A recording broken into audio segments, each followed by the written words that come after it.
Charles-Édouard Mayotte était surnommé l'historien des Bois-Francs. René, explique-nous un petit peu pourquoi. Bien, parce c'est lui, Charles-Édouard Mayotte, qui a publié en 4 tomes l'histoire des Bois-Francs. À quelle période, ça? Alors, il a publié ça de 1914 à 1925. Et c'était, en fait, l'œuvre la plus importante sur l'histoire de là. C'est sûr qu'il y a eu d'autres historiens des Bois-Francs. On pense, par exemple, à l'abbé Charles Baillargeon, à Hyacinthe Saint-Germain, Charles Trudel, etc. D'autres qui ont écrit sur les Bois-Francs. Mais vraiment, l'abbé Mayotte a été celui qui a marqué le plus l'histoire, puisque son œuvre est encore aujourd'hui considérée, même si, pas nécessairement sur le marché, mais on peut en tout cas le consulter au moins dans les bibliothèques, mais c'est quand même considéré comme étant une œuvre très importante parce que tout ça a été révisé même en 1968 par Alcide Fleury et par Roger Lucier. Et ça s'appelle... Ça s'appelle l'histoire des Bois-Francs. Simplement.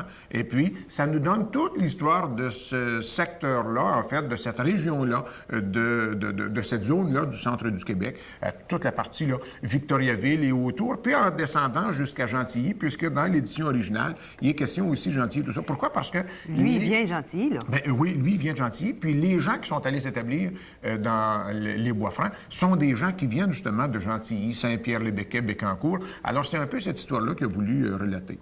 Alors, lui, effectivement, il est né à Gentilly. Il est né à Gentilly le 6 juin 1855.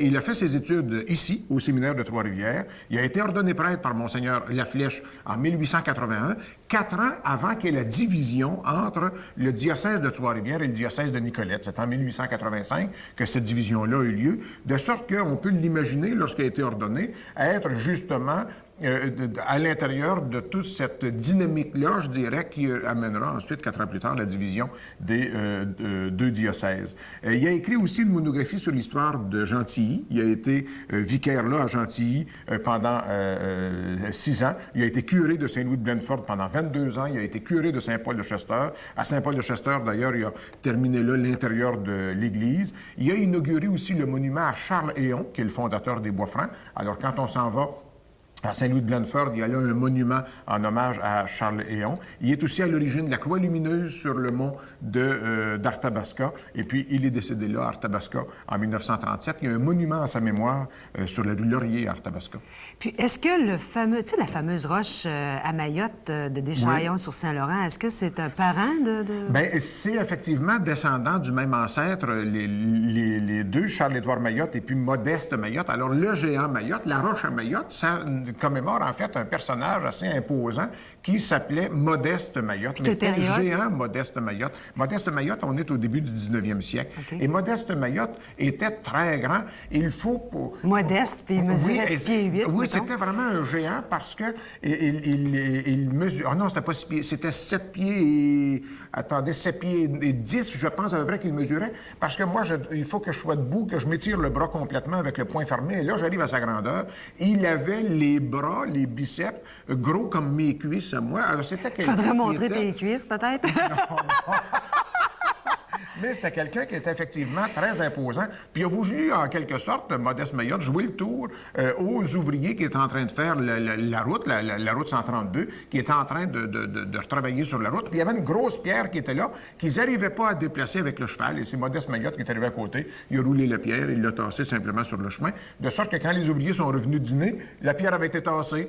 Et là, Modeste Mayotte s'amusait beaucoup de ça en disant, je vous ai donné un petit coup de main comme ça. C'est lui qui a composé La Vache à Mayotte? La chanson, La Vache à Mayotte, elle est morte, La Vache à Mayotte. On ne sait pas si celle-là, il y a un lien. Écoute, est-ce qu'ils ont les mêmes ancêtres? Oui, alors, ils ont effectivement le même ancêtre. Alors, c'est René Mayotte, dit la Violette. C'est sûr qu'il y a, si ma mémoire est bonne, je pense que c'est 3 ancêtres Mayotte. Tous les Mayottes du Québec ont donc 3 ancêtres. Et puis, ceux de la région, le Deschaillons-sur-Saint-Laurent, comté de Champlain, comté de Bécancour, etc., le comté de Lobinière, tous ces gens-là, donc, sont descendants de René Mayotte, dit la Violette, qui, lui, est né vers 1637. Et il est originaire de Castel-le-Roi, dans le diocèse de Toulouse, en Gaspésie. Gascogne. Est-ce qu'il s'est marié avant de venir ici? Non, il ne s'est pas marié avant de venir ici. Elle s'appelle Marie Chapakou, qu'elle s'appelle. Chapakou est un nom de famille qui est disparu au Québec. Elle est née, elle, en France, vers 1658. Ses parents sont de la Saintonge et elle est arrivée à ce moment-là ici, avant février 1665. Elle est arrivée, donc elle avait ici peut-être 6 ans, 7 ans à peu près Avec au ses moment où elle est parents, arrivée. Elle est arrivée ici, effectivement, avec ses parents. Fait qu'ils se sont mariés à peu près vers quel âge? Alors, ils se sont mariés. Elle avait 13 ans Encore? et lui avait 34 ans. Et ça, on est toujours surpris. On l'a dit dans les émissions précédentes, puis on le répète encore. Ça nous surprend toujours quand on voit ça. 34 ans avec une petite fille de 13 ans. Ils se sont mariés, ils sont passés devant le notaire Becquet le 28 octobre 1671 à Québec. Et puis ensuite, ils se sont mariés ensemble. Ils ont eu combien d'enfants? 12 enfants. Bon, 12 petite famille. enfants. Une belle petite famille. Puis ils ont eu 12 enfants dès 1675. Ce qui veut dire, donc, qu'ils ont laissé quelques années entre le mariage et puis la naissance du, Eux autres, ils du restaient premier pas enfant. ils restaient à Québec, là. Alors, eux autres, ils ont resté essentiellement à Grondines et puis à Deschaillons. Dans le fond, c'est pas loin. C'est vraiment dans les mêmes coins. Oui, c'est vraiment dans les mêmes coins. En fait, ils ont simplement traversé C'est en canot, le fleuve Saint-Laurent puis sont allés s'installer de l'autre côté. Et il y avait des rapports très importants entre les deux rives du fleuve Saint-Laurent. Parce qu'à ce moment-là, on traversait le fleuve à l'hiver. L'hiver sur la glace, on C'est était ça. beaucoup plus près, à cause de la largeur du fleuve Saint-Laurent, on était beaucoup plus près, c'est parfois 3 km, 4 km entre deux localités, alors que sur la même rive, par exemple, sur la rive nord ou sur la rive sud, il y a toujours une dizaine de kilomètres entre les deux municipalités. Donc, ça faisait moins loin de traverser le fleuve et d'aller de l'autre côté que de changer de localité vers l'est ou vers l'ouest. Alors, ils se sont établis à Grondines, ils ont habité là jusqu'en 1701, et ils ont déménagé à Deschaillons en 1701.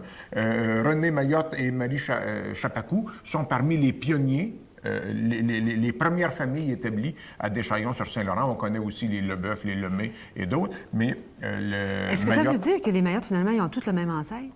Oui, bien, c'est-à-dire que René les Mayotte Mayottes de notre région, ici, OK. le Lobinière, tout ça, en allant un peu vers Québec, mais il y a aussi 2 autres ancêtres Mayottes qui, eux autres, sont établis à Montréal. De sorte que les familles Mayottes de la région de Montréal, il y a beaucoup plus de chances qu'ils soient descendants des ancêtres de Mayotte de Montréal plutôt que de notre René Mayotte à nous autres. Et puis, petite anecdote aussi qu'on peut peut-être raconter. En 1677, il vend une de ses terres, 100 livres plus 4 livres d'épingles. Des peignes à linge ou Alors, des est-ce que peignes, ce des sont peignes à des coudre? épingles? Je ne sais pas, des épingles à coudre. Les épingles existaient déjà à ce moment-là. Ben On en oui, trouve sûr. dans des fouilles archéologiques. Alors, donc, il y a 4 livres d'épingles. Alors, qu'est-ce que c'est précisément? Je ne sais Pour moi, pas. c'était pour toute sa génération. Puis, là, ben, ça. pour toute sa famille. Puis, 4 livres, c'est en termes de montant. Et non pas en OK, termes pas de de poids, C'est parce le que système tu vois-tu, monétaire. 4 livres Oui, de- c'est le système monétaire de ce temps-là. D'ailleurs, quand on dit un 30 sous qu'on a dans nos poches, on fait référence à cet ancien système monétaire qui était les livres et les sous. René, en 30 secondes. Oui, bien après ça, disons qu'ils ont eu donc 6 garçons, 6 filles, dont un couple de jumeaux jumelles. Ça, c'était leur tout dernier enfant. Ce qu'on peut dire aussi qu'il avait acheté 2 terres, puis comme il n'arrivait pas à payer, c'est-à-dire, il n'avait pas fini de payer la première, il a fait 12 jours de corvée pour pouvoir finir de payer sa terre. Bien, merci, René. À la semaine Bienvenue. prochaine. Merci.